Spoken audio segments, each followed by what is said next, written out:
का मेंटेनेंस देखने से पहले किसी ने मुझे स्टाफ में से ही कोई ग्रुप में से किसी ने मुझे पूछा था कि पावर फ्लो कैसे होता है मैडम, मुझे पता नहीं है, बता दो। इसलिए 11 केवी बस में देखने से पहले 66 केवी सबस्टेशन में पावर फ्लो कैसे होता है, 66 केवी से लेकर अपना आउटगोइंग फीडर, पहले वो समझिए।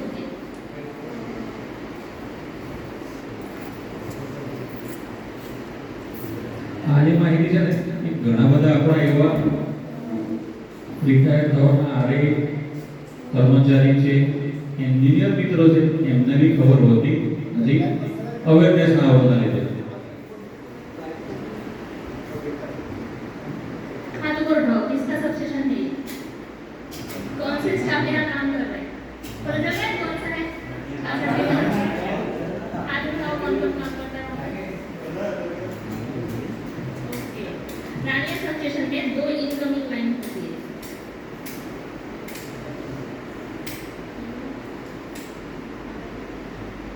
अपना 66 केवी 2 इनकमिंग लाइन में 66 केवी लाइन आ रही है, सावली से एक आती है और एक कोयचा से, वहाँ से फिर 66 केवी बस अपना पावर जो भी आ रहा है दोनों लाइन से 66 केवी लाइन से वो 66 केवी बस के ऊपर पहले आया, वहाँ से 3 ट्रांसफार्मर रखा हुआ है 66 केवी एचवी साइड पे, बस के थ्रू 66 केवी ट्रांसफार्मर एचवी साइड पे पावर फ्लो हुआ।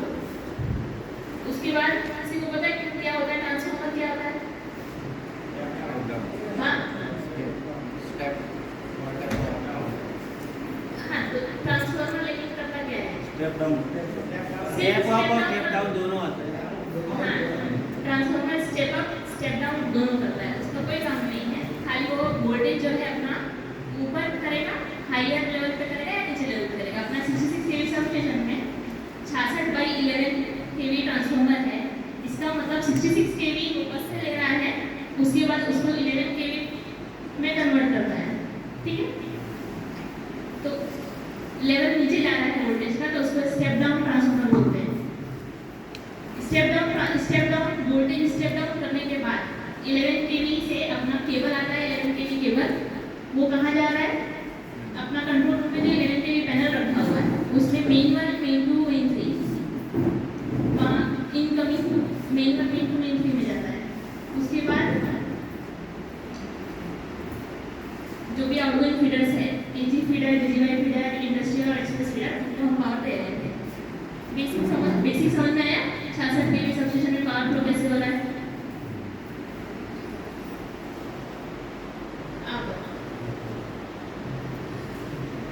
जनरल शटडाउन में क्या प्रोसेस होता है, कोई ऑपरेटर है जो बता सकता है?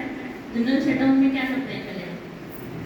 एनसीपी का प्रोसेस जैसे परीक्षा ने बताया वो वैसा रहेगा, ब्रेकर राइटिंग ड्रॉपआउट का प्रोसेस में जो भी सेफ्टी मेजर अपने को अपनाना है वो प्रोसेस में जैसे तय वैसा रहेगा। लेकिन प्रोसेस शटडाउन के लिए क्या करते हैं बताइएगा राकेश भाई? શટડાઉનમાં છે ને આપણે પહેલાં તો આપણા જે એલવી સાઈડ છે એનો આપણે લોડ કાપીશું, पहले लोड काटना है, લોડ કાપીશું અને લોડ કાપીને પછી વારા પરથી બધા ફીડરો બંધ કરી અને मेन पहले आपने सारे एक एक करके लोड काट दिया, मेन का सब लोड काट दिया, हाँ बाद में सब फीडर का लोड काट देंगे और एचवी साइड भी ब्रेकर ऑफ कर देंगे। एचवी का मेन 1 मेन 2 मेन 3 बंद किया, हाँ। फिर एचवी साइड से भी सारे ट्रांसफार्मर बंद कर देंगे। बंद कर देंगे। बाद में क्या लाइन भी बंद करनी है तो लाइन हम बाद में बंद करेंगे। साहब बोलेंगे कभी लाइन का प्रोसीजर करो तो हम लाइन बाद में बंद करके लाइन का प्रोसीजर करके हम लाइन भी बंद कर सकते हैं। ऐसे करके अभी हमारा सबस्टेशन 0 पावर हो गया है, ठीक है। 66 केवी लाइन बंद करने के बाद अपना सबस्टेशन 0 पावर हो गया है।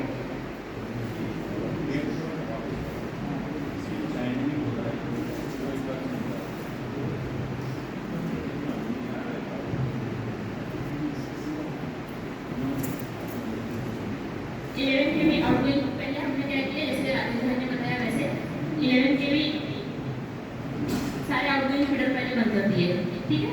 फिर मेन 1 बंद, मेन 3 पहले ये वाला केबल कहाँ से आ रहा है, कैमरा ट्रांसफार्मर नंबर 3 है, उसका एनडी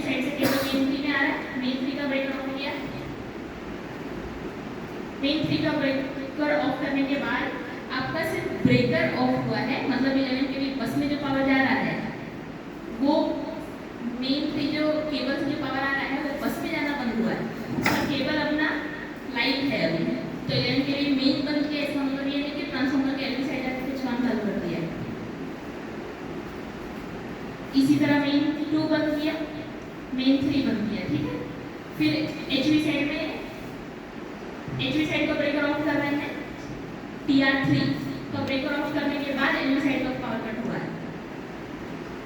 उसी तरह TR2 बंद किया तो पावर कट हो गया, एलवी साइड भी और TR3 भी। उसके बाद आप लाइन बंद करेंगे तो 66 के लिए बस का पावर जीरो हुआ है और लाइन पे काम करना है तो सामने साइड से ब्रेकर ऑफ करवा देना। अभी आपका ब्रेकर सिर्फ ऑफ हुआ है, अभी भी काम चालू नहीं करना है, उससे पहले आइसोलेशन करना है। आइसोलेशन करने के लिए आप क्या करेंगे, 66 के में अपन आइसोलेटर काटते हैं और 11 के में ब्रेकर आपको टेस्ट पोजीशन में ले लेना है या तो ब्रेकआउट कर लेना है काम शुरू करने से पहले। उसके बाद ये इंश्योर करना है कि आइसोलेटर कट गया है और ब्रेकर अपना आउट पोजीशन में है। सभी का मेंटेनेंस करने के दौरान सारे आउटगोइंग फीडर और सारे मेन सभी का ब्रेकर रैकआउट या टेस्ट पोजीशन में होना चाहिए ताकि इनकमिंग पावर सप्लाई भी बस पे नहीं जाए और अगर कोई नो बैक फीड भी आ रहा हो किसी फीडर से वो भी बस के ऊपर ना जाए। इसके बाद आपको सभी बस कंपार्टमेंट्स के ढक्कन खोल देने हैं। ढक्कन खोलने और मेंटेनेंस के पहले हम लोग IR वैल्यू मेजरमेंट करते हैं। IR वैल्यू क्या होती है, किसको पता है या फिर क्यों करते हैं? Cross boundary, cross boundary. Insulation resistance measurement किसी को पता है क्या होता है? एक इससे पहले एक काम करो, एक जन बताओ कंडक्टर और इंसुलेटर क्या होता है, दोनों में डिफरेंस क्या है? कंडक्टर में एल्यूमिनियम वायर होता है और केबल में इंसुलेशन ऊपर आता है रबर का। ના એવો પ્રશ્ન નથી ઇન્સ્યુલેશન ઇન્સ્યુલેશન કંડક્ટર ને ઇન્સ્યુલેશન અને કંડક્ટર બે વચ્ચેનો તફાવત શું? कंडक्टर શું કામ કરે और इंसुलेटर શું કામ કરે? પ્રવાહ વહેશે અને ઇન્સ્યુલેશન જે તમારે સેફટી માટે લેવા માટે इंसुलेशन में गुजराती अवरोध રેઝિસ્ટન્સ એ અર્થ ના થવા દે એનો મતલબ ગુજરાતી ભાષા बराबर मैं पहले तो बोला बराबर है। कंडक्टर मतलब उसका काम है करंट फ्लो करना, इलेक्ट्रॉन के जरिए वो करंट फ्लो करवाता है। तो जो भी कंडक्टर है उसमें करंट होना चाहिए, वो उसका काम है। इंसुलेटर में करंट नहीं होना चाहिए।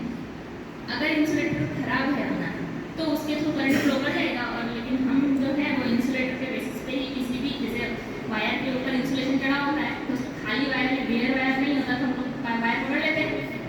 RYB का जो इंसुलेशन चढ़ा होता है वायर में, सिंपल पतला वायर जो घर में हम यूज करते हैं वो ऊपर इंसुलेटर चढ़ा होने की वजह से हम उसको पकड़ सकते हैं ताकि हमें करंट नहीं लगे। अगर सिर्फ बेयर कंडक्टर पावर में लगा है तो खाली कंडक्टर आप पकड़ सकते हैं, क्या होगा? करंट लगेगा। तो आपको काम समझ में आ गया कंडक्टर का क्या काम होता है, इंसुलेटर का क्या काम होता है। अब ये इंसुलेटर से ही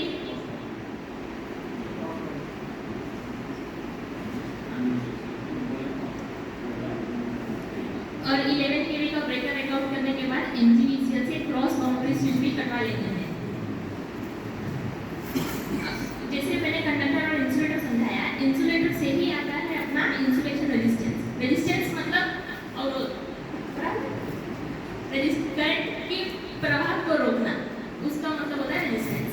तो इंसुलेशन रेजिस्टेंस हम टेस्ट करते हैं। जैसे कि वायर का सिंपल वायर है उसको आप नहीं पकड़ सकते, कभी करंट लगेगा उसके ऊपर इंसुलेशन रहता है तो आप पकड़ सकते हो। लेकिन अगर वो इंसुलेशन खराब है या कहीं से पंचर हुआ है तब अगर आपने उसको पकड़ा तो भी करंट लग जाएगा। अब अपना वायर में तो सिंपल है देखना, लेकिन 11 के लिए बस के अंदर कैसे देखेंगे वो सब कुछ? वो देखने के लिए हम लोग ये टेस्ट करते हैं मेंटेनेंस से पहले। ये वाला टेस्ट में हम 5 सबने किया तो होगा ही। कैसे करते हैं? 11 के लिए बस मेंटेनेंस में कौन गया है? कोई जवाब ही नहीं दे रहा, सभी लोग गए होंगे। 66 के लिए सबस्टेशन नहीं है तो भी जो 66 के लिए सबस्टेशन का मेंटेनेंस हो रहा है वहाँ गए होंगे ना? बोलो कोई।